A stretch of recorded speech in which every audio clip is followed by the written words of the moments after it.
ভিডিওটাতে যেগুলো বলছি সেগুলো পুরোটাই হচ্ছে এডুকেশন পারপাসের জন্য, যেটা আপনাদের সুবিধা হবে, কিন্তু এটা কোনো বাই বা সেল করার জন্য, কোনো স্টক বাই বা সেল করার জন্য কোনো কল নয়।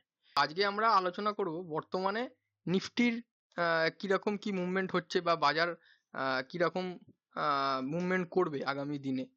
আমরা জিনিসটা দেখবো যে কি হচ্ছে। তো এটা হচ্ছে নিফটির চার্ট, এটা একটা নেকেড চার্ট, এর মধ্যে কিছুই প্লট করা নেই।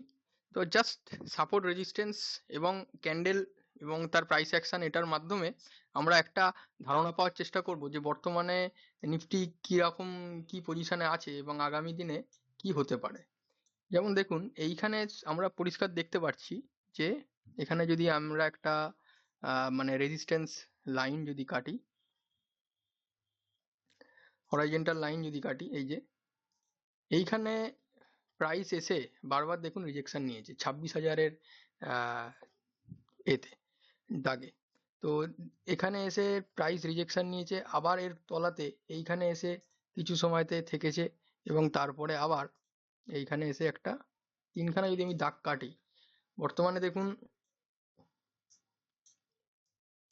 এই জায়গায় মানে একটা হাই করেছিল, তখন হচ্ছে যে 2026-এর 3রা ফেব্রুয়ারি, আর আজকের ডেটে হচ্ছে 23শে এপ্রিল। মানে জাস্ট 2 থেকে আড়াই মাসের মধ্যে নিফটি এতটা প্রায় 22,000-এ, প্রায় কেন বলবো, 22,000-এর কাছে চলে এসেছিল। তো এইটার প্রথম কথা, তো আমরাও যদি আমরা জাস্ট এই শুধু চার্ট দেখেই বলতে পারি, দেখুন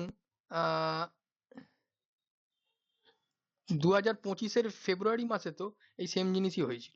তো এইখানে যদি আবার আমরা যদি একটা করি, তো সেই ক্ষেত্রে চার্ট যেটা বলছে সেটা কিন্তু এটা আবার নিচের দিকে, তো এটা আবার নিচের দিকে আসতে পারে।